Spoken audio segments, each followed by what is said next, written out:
जम्मू कश्मीर विधानसभा चुनावों का जब से बिगुल बजा है, तब से सियासत जो है वो काफी गर्म देखने को मिल रही है। आज हम बॉर्डर एरिया डिस्ट्रिक्ट पुंछ के मेंढर सब डिवीजन में हैं। हालांकि जो मेंढर सब डिवीजन है तो ये बिल्कुल भारत पाकिस्तान नियंत्रण रेखा के साथ सटा हुआ इलाका है।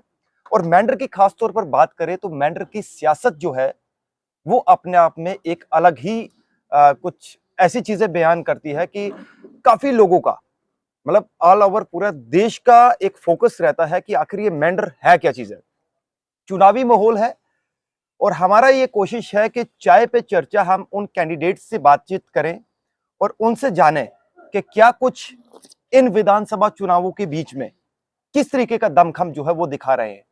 मेंढर के अंदर है, हालांकि मेंढर में जो है नेशनल कॉन्फ्रेंस, पीडीपी और भारतीय जनता पार्टी, तीन पार्टियों के कैंडिडेट्स को टिकट मिल चुके हैं और उन्होंने अपना जो है वो नॉमिनेशन फाइल किया है। लेकिन इस बीच एक उभरता हुआ चेहरा, एक उभरता हुआ नाम जो कि चर्चा का विषय बन चुका है। नमस्कार, मेरा नाम है राही कपूर और आप देख रहे हैं द पब्लिश मिरर। तो वो उभरता हुआ चेहरा आज हमारे साथ हैं डॉक्टर शहजाद अहमद मलिक, जो कि फॉर्मर वाइस चांसलर रहे हैं साईनाथ यूनिवर्सिटी के, और साथ में इनका एक एनजीओ है। तमाम आज चाय पर इनके साथ चर्चा होगी कि वाइस चांसलर का कार्यकाल पूरा करने के बाद या वो प्रोफेशन छोड़कर ये सियासत में क्यों आए, और आज ये चर्चा का विषय है। हर किसी की जुबान पर इनका नाम है और इन्होंने एज ए इंडिपेंडेंट कैंडिडेट ये घोषणा की है कि ये चुनाव मेंढर विधानसभा क्षेत्र से कंटेस्ट करेंगे। डॉक्टर साहब, सबसे पहले बहुत बहुत स्वागत है सर, वेलकम, और बहुत धन्यवाद कि आपने अपना कीमती समय जो है हमें दिया। डॉक्टर साहब, सीधा सवाल रहेगा, मेंढर विधानसभा क्षेत्र, और अगर मैं सही हूं जो मैंने आपके बारे में जो जानकारी हासिल की है उसमें लगभग 8 से 10 साल से आप जो है अपना वाइस चांसलर का कार्यकाल पूरा करने के बाद, यानी खास तौर खसूसी तौर पर अगर मेंढर की बात करूं तो यहाँ आप काफी सक्रिय हैं। तमाम युवाओं के मुद्दे, तमाम कई ग्रीवेंसेस, कई अवाम के मुद्दे मेंढर पर आप बड़ा बेबाकी से खुलकर बोलते हैं। पहले मैं आपसे ये जानना चाहूंगा कि एज ए वाइस चांसलर छोड़कर आपको क्या आन पड़ी कि आज आप सियासत में यहाँ पर आए? देखिए, मैं आपके चैनल के माध्यम से सबको बताना चाह रहा हूँ कि हम लोग सब मिलकर जो भी रोल अदा करते हैं सोसाइटी में, मुझे लगता है जो पढ़ा लिखा तबका है और ख़ासकर जो वेल एडजस्ट है, उसने कभी भी मुड़कर अपने एरिया को नहीं देखा होगा। जो आपने सवाल किया उसका मकसद मेरा वापस आने का क्या था, वो मैं बताना चाह रहा हूँ कि मैं फार फ्लंग एरिया कसबलाड़ी गांव का रहने वाला हूँ। और कसबलाड़ी जो है, अब शुरुआत के हालात देखेंगे तो पीक मिलिटेंसी पे रहा और काफी पिछड़ा हुआ इलाका, और काफ़ी पिछड़ा हुआ इलाका है। लेकिन मैं यहाँ से जाने के बाद, अपनी पढ़ाई पूरी करने के बाद, जब भी मैंने वहाँ काम शुरू किया और as vice chancellor second tenure में ख़त्म करने से पहले ही मेरे जहन में एक चीज़ ज़रूर आई कि हम सब ने पढ़ाई की, अच्छे लेवल तक पहुँचे, लोगों की मदद करने की भी कोशिश की। वहाँ पे भी मैं रहा तो वहाँ पे भी जो नौजवान साथी यहाँ से पढ़ने के लिए गए, उनके परेशानियों को भी दूर किया और कम से कम उन सबको वहाँ एडमिशन दिलाने में और उनकी फ़ीस की कंसेशन करने में मैंने एक अहम रोल अदा किया।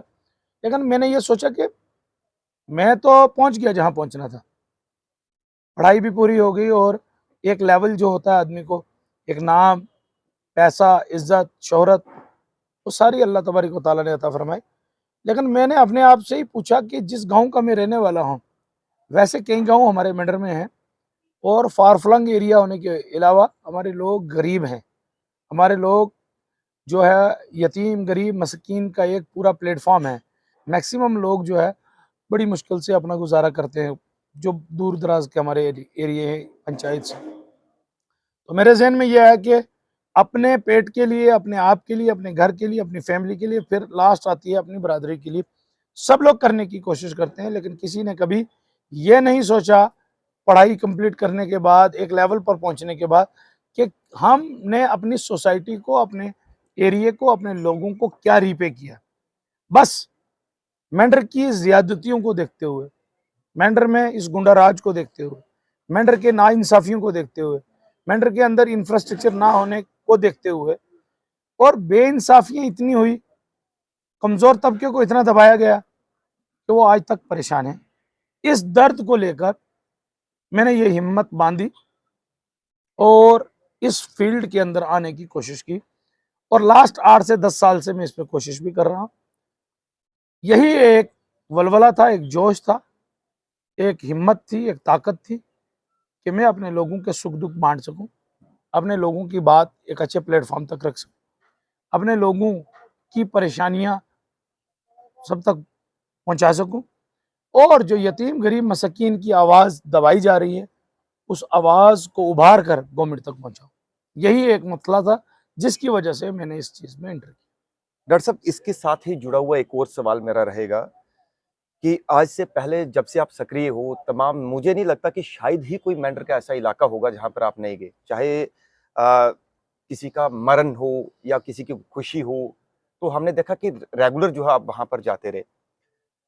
साफ तौर पर जो लोग पिछले कई वर्षों से यहाँ पर सियासत कर रहे हैं, उन लोगों का एक साफ तौर पर आपके प्रति एक धारणा या जो लोगों के बीच में एक बात चल रही थी कि जो डॉक्टर शहजाद मलिक है, कभी आपको बीजेपी के साथ जोड़ा जाता था, कभी आरएसएस के साथ जोड़ा जाता था। इस तरीके की मतलब ये एक नैरेटिव मैं कहूंगा एक सेट किया गया था। आज आपने घोषणा की है एज ए इंडिपेंडेंट कैंडिडेट। हालांकि आप चाहते तो किसी बड़ी पार्टी को ज्वाइन भी कर सकते थे, तो क्यों फैसला डॉक्टर शहजाद मलिक ने ये लिया कि मेरे को एज ए इंडिपेंडेंट कैंडिडेट लड़कर जो है अपनी आवाम की खिदमत कर? मैं एक चीज़ आपको मेंढर की पॉलिटिक्स की जो बताऊं, उसमें सिवाय किसी को डिमोरलाइज करने, उसके ऊपर दाग लगाने, उसको पर्सनल लेवल पे अटैक करने के सिवाय इन्होंने कोई सियासत की बात ही नहीं की। सियासत खुले जहन के लोगों की होती है, कमज़ोर लोग सियासत करने लायक नहीं होते, गुंडे भी सियासत करने के लायक नहीं होते। आज तक मेंढर की जो सियासत रही वो गुंडा राज से प्रभावित रही। गुंडा राज जिसके पास मसल पावर ज़्यादा हुई, उसने ये कोशिश की कि मैं ही पॉलिटिकल पर्सन बन सकता हूँ। ताकत ज़्यादा, पैसा ज़्यादा, हिम्मत ज़्यादा, यही चीज़ें बोलते रहे। लेकिन मुझे लगता है कि जम्मू कश्मीर आज उस कगार पे खड़ा है कि यहाँ यतीम गरीब मसाकीन भी खड़ा होकर अपनी आवाज़ बुलंद कर सकता है। इसलिए जो आप ये कहना चाह रहे हैं, जब मैंने मेंढर में एंट्री की इस चीज़ में, तो इन्होंने सबसे पहले कोशिश ये नहीं, ये मेरे कोई इतने खास नहीं थे या इतने हमदर्द नहीं थे, मतलब आपकी ये वो सिर्फ एड्रेसिंग रैलियां रोकी हाँ, गई, ये काफी प्रयास रोकी भी हुए। गई, लेकिन ये सिर्फ पिक करना चाह रहे थे। इनको ये पता था कि ये ऐसी जमात किसी में नहीं जाएगा, धोखा नहीं करेगा, जमात कोई भी हो। लेकिन आपके साथ टैगिंग जरूर ये लोग। मुझे टैगिंग से फर्क नहीं पड़ता। जब आदमी काम करता है, हिम्मत दिखाता है, ताकत दिखाता है, विजन दिखाता है, तो कीचड़ उस पर फेंका जाता है, उसकी मुझे परवाह नहीं। और जिन्होंने कीचड़ फेंका था, मैं दावे के साथ कह रहा हूं, जो कीचड़ मुझ पे फेंका था आज उन्होंने अपने चेहरों पे मल लिया है, आज उन्होंने अपने माथों पे वो कीचड़ लगा लिया। इसलिए परवाह नहीं, ये पब्लिक है, सब जानती है, ये पढ़ा लिखा तबका भी सब जानता है, ये नौजवान तबका भी सब जानता है। मुझे एजेंट कहा गया हो तो साबित करके कोई दिखाए कि हम किसके एजेंट हैं। लेकिन ये चीज बिल्कुल क्लियर कट है कि हमने किरदार का सौदा ना कल किया था, ना आज किया है, और ना इंशाल्लाह इसके बाद करेंगे। मैंने अपनी पब्लिक से वादा किया था, ऑन कैमरा कह रहा हूं आज ये चीज, पहली बार शायद मुझे ये कहने का मौका मिला, मैं इस टॉपिक को कभी नहीं चढ़ा, लेकिन आज ऑन कैमरा में ये कह रहा हूं कि सारी पब्लिक के पास में एक गवाही बन जाएगी कि मैं जब 7 साल पहले आया था, मैंने अपनी पब्लिक की जो भी मीटिंग्स की उसमें ये मैंने कहा कि मुझे जब भी पार्टी ज्वाइन करनी होगी, मैं हर पंचायत से 2-2, 4-4, 5-5 लोगों को बुलाऊंगा, और जिस जमात में मुझे आप लेके जाएंगे ये फैसला पब्लिक का होगा, मेरा फैसला ही नहीं। और मैंने आज ऑन रिकॉर्ड बोल दिया, इसको आप रिकॉर्ड में भी रखेंगे और ये लोगों तक भी पहुंचाएंगे कि ये पब किस जमात में जाना है, उसकी आइडियोलॉजी क्या है, वो करती क्या है, वो दिखाती क्या है, इससे मेरा जुमा नहीं है। मेरा पहला कमिटमेंट मेरी अपनी आवाम के साथ है, मेरे उन नौजवानों के साथ है जिन्होंने 7 साल से दिन रात मेहनत करके मुझे यहां तक लाया है। ये हक उनका है, और हम इस हक के लिए उनको हक इसलिए देते हैं कि आज तक हमेशा यही हुआ। आज हमने एक जमात का पट्टा डाला, अगले साल हमने दूसरी जमात का पट्टा डाला, तीसरे साल हमने तीसरी जमात का पट्टा डाला। इसका मतलब हम किसी आइडियोलॉजी से मोहब्बत करने वाले लोग नहीं है, हम किसी प्रिंसिपल्स के ऊपर चलने वाले लोग नहीं है। हम वो लोग हैं जहां हमें मफाद मिला हम वहां चले। इसलिए मैंने ये तय कर लिया था कि ये मफाद परस्ती की जिंदगी मैंने नहीं जीनी है, बल्कि किसी भी पार्टी में जाने का फैसला अवाम का है और अवाम के उन लोगों का है जो खासकर मेरे साथ दिन रात चल रहे हैं, जो मुझे जानते हैं, जिन्होंने ताकत लगा के मुझे यहाँ तक पहुंचाने की कोशिश की है।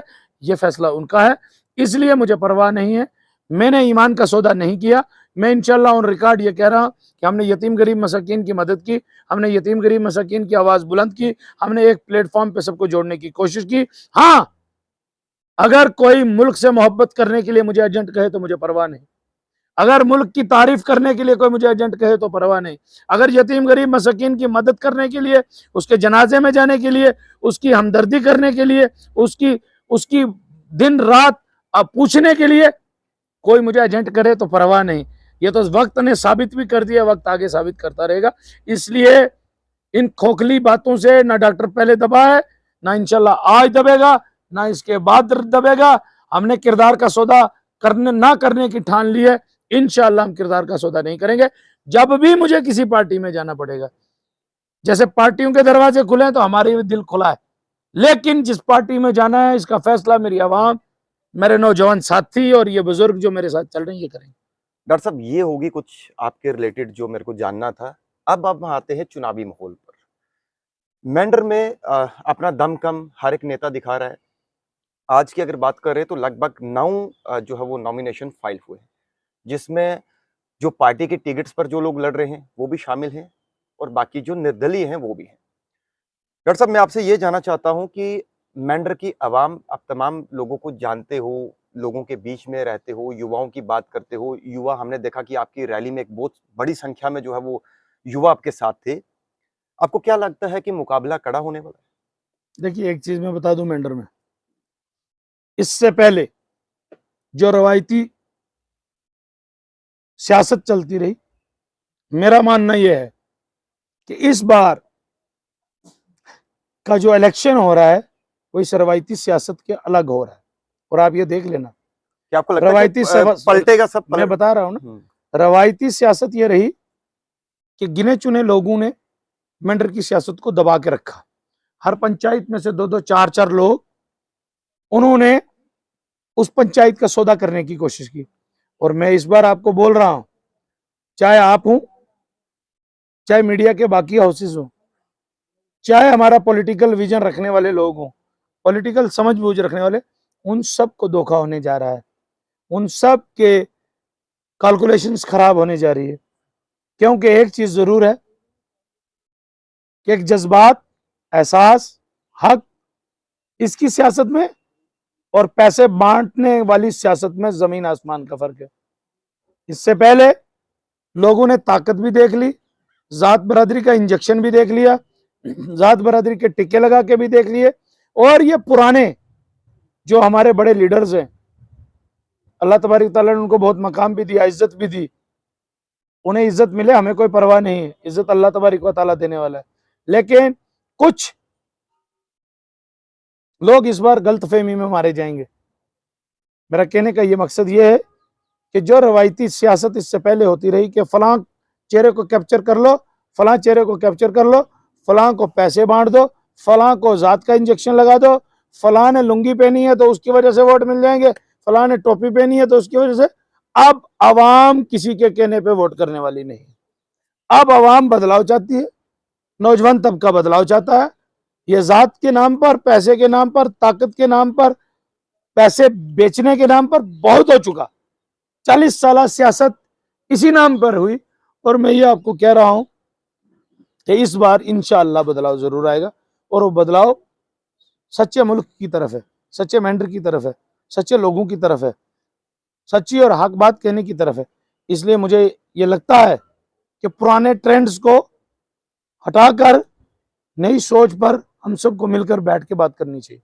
डॉक्टर साहब, हमारे व्यूअर जानना चाहते हैं, हम जानना चाहते हैं कि डॉक्टर शहजाद मलिक का विजन क्या है। अगर डॉक्टर शहजाद अहमद मलिक को मेंढर की जनता सर पर ताज रखती है तो वो किस तरीके से उतरेंगे? पहले तो सबसे बड़ी बात ये बता दूं मैं आपको, कुरान और हदीस की रोशनी में ताज जब भी किसी के सर पे सजेगा, वो अल्लाह तबारक व तआला ने कुरान पर फरमाया है कि अभी बच्चा माँ की पेट में होता है तो मैं ये तय कर देता हूँ कि जिंदगी में ये खाएगा क्या, पिएगा क्या, रहेगा कहाँ और कहाँ से आएगा और कब वापस जाएगा। तो मेरा ईमान ये कहता है कि अल्लाह तबारक व तआला ने हम सब की सारी चीजें तय कर रखी हैं। जैसे आप इस्लाम के हिसाब से मैंने बताया, तो अगर आपके मजहब के हिसाब से बताऊंगा तो कुंडली तय करती है। तो कुंडली में सितारे गर्दिश, जिसके गर्दिश में होंगे वो वहीं जाएगा। तो ये सारी चीजें तय है। मैं सारे मजहबों के हिसाब से बता रहा हूं। इंसान कुछ नहीं कर सकता, इंसान सिर्फ मेहनत कर सकता है, कोशिश कर सकता है। इसलिए पहली बात तो ये हो गई कि ताज जब भी सजेगा, ये हमारा ईमान है कि अल्लाह और अल्लाह के रसूल के दरबार से जब फाइनल होगा तभी ताज समझेगा। एक चीज। ठीक। दूसरी बात आपने क्या पूछी मेरे से कि क्या विजन है, मतलब विजन क्या मेन विजन तो सबसे पहले मेरे विजन में अगर बात विजन को लेकर आप जनता की वजह से मैं आया हूँ, जिसकी वजह से मैं आया हूँ, सबसे पहली बात यह है कि मेंढर के अंदर में हमेशा डिवाइड वाली पॉलिसी खेलेगी, हमेशा लोगों के ईमान का सौदा करवाएगा, हमेशा लोगों को जात, पहले एरिया के नाम पर, ताकत के नाम पर, पैसे के नाम पर, जात के नाम पर, फलां जात के नाम पर लड़ाया गया। मेरी पॉलिटिक्स में सबसे पहला इश्यू अगर कोई है तो वो ये है कि इस जात के इंजेक्शन की वजह से मेंढर के पोटेंशियल को, नौजवानों के अंदर जो ताकत थी, बुजुर्गों के अंदर जो ईमान था, उसका सौदा हो गया। मेरी पॉलिटिक्स का पहला जिंदगी का एजेंडा ये है, किसी को पसंद आए या ना आए, मैं सब लोगों को इकट्ठा करके गुलदस्ता बनाकर बात करना चाहता हूं। कास्टिज्म की राजनीति को खत्म करना चाहते हैं।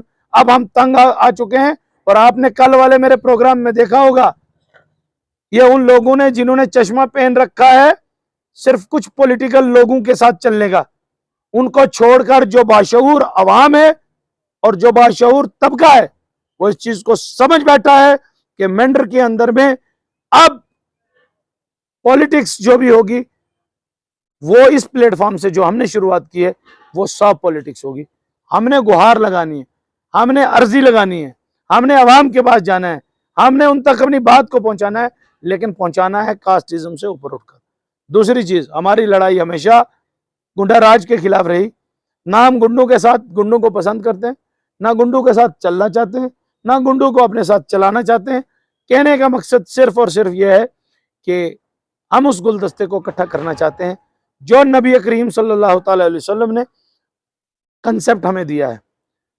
मजहब की बात जहां तक आए, मजहब कोई भी हो, सारे मजहब इंसानियत चाहते हैं, सारे मजहब गरीब यतीम मस्कीन की मदद चाहते हैं, सारे मजहब अपने मुल्क की हिफाजत चाहते हैं, सारे मुल्क अपने एरिया को डेवलप करना चाहते हैं, सारे मजहब यतीम गरीब मस्कीन के साथ साथ आस पड़ोस का ख्याल रखने के लिए कहते हैं। इसलिए ना मजहब की पॉलिटिक्स है, ना जात की पॉलिटिक्स है, ना मसलक की पॉलिटिक्स है, ना एरिया की पॉलिटिक्स है, ना तबके की पॉलिटिक्स है, बल्कि अब मेंढर के अंदर में जो पॉलिटिक्स हो वो साफ सुथरी मुद्दों पर हो। और विजन में मैंने पहली बात बता दिया कि डिवाइड को छोड़कर, अब रही पॉलिसीज की बात, रही हेल्थ सेक्टर की बात, एजुकेशन सेक्टर की बात, रोड इंफ्रास्ट्रक्चर की बात, हमारे स्कूल्स के जितना इंफ्रास्ट्रक्चर उसकी बात, इन सारी पे हम जरूर बात करेंगे।